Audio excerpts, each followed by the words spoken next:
Hey everybody, welcome to the Happy Harvest Homestead. About a week ago, there were baby bunnies born, and the whole fiasco with new moms and combined litters happened, and I promised you an update. And of course, being a woman of my word, I'm coming back with an update for you of the combined litter. Surprisingly, they are not all dead yet. So we started with 16 babies, and one of them was dead on arrival, so technically 15, and we are now down to 10. We've had one or two babies pass away kind of randomly every once in a while over the past week or so. I'm not sure if it was the heat or malnourishment because we're having some issues with nursing. Sometimes they're well fed, sometimes they're a little skinny. Today they're pretty good actually, and like their fur is coming in and their eyes are opening. Look at this guy, he has cute little eyes. Look at those eyes, he's so pretty. I love this coloring. So for the most part, most of them are okay. I'm not sure how the whole nursing situation is going. I'm not sure if Maria is nursing them all, and maybe that's why some of them weren't getting enough food because there's too many.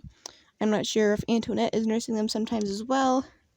Not really sure how that's working, but they're definitely getting fed somehow, so that's good.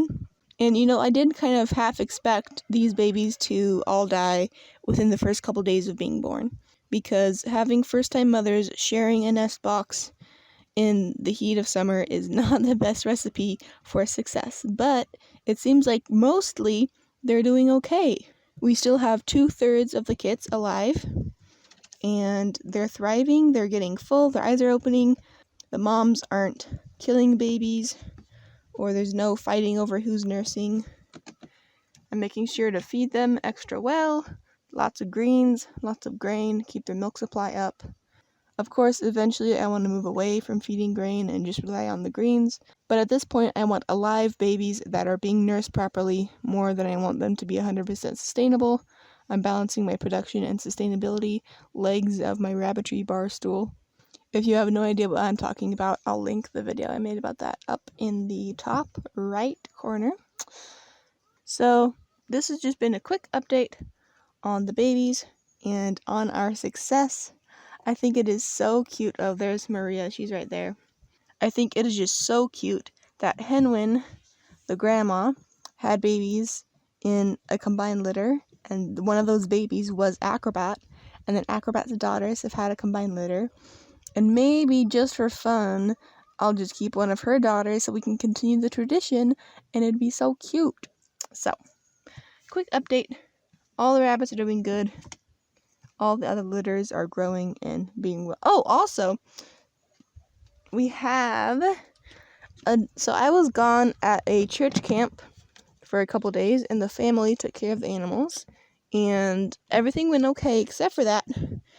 When I came back, there were babies born in this nest box, and I don't know whose they are because nobody at the time noticed that there were babies until I got back, and I was like, what are these doing here? And they're like, we don't know. So they're full. There are 3 babies. One is a gray chinchilla color, and we have a chestnut baby and a spotted broken chestnut. And the fur, the only way I can tell anything is from the fur color. So I've been looking, and it looks black, or it could be brown. So, oh, hi baby. Hello. That one is so cute. It has the prettiest coloring. So we have some babies who are being fed by a mom, but I don't know who the mom is. It could be either Deena or Lillian, or I guess it could be Acrobat. I don't know. On my rabbit records, I just have it marked as a question mark. So I haven't seen anyone take interest in the babies. Nobody looks suddenly skinny or anything like that. So I'm still keeping an eye on things. If I see someone nursing these babies, they'll probably give me a clue that that's the mom. But as of right now, we have a bunch of mystery babies, a bunch of successful combined litter babies, and a bunch of little babies running around the colony who are pretty soon are going to be weaned. And hopefully by that point, our older babies are old enough to butcher because we need their tractor area. So these little guys can go in there because we have no more tractors. They're all filled up right now. Alright, so sorry for the weirdness of this quick vlog, and the camera is probably shaky and it's all a bit unprofessional, but I figured some of you would like an update, so here it is. Thanks for watching.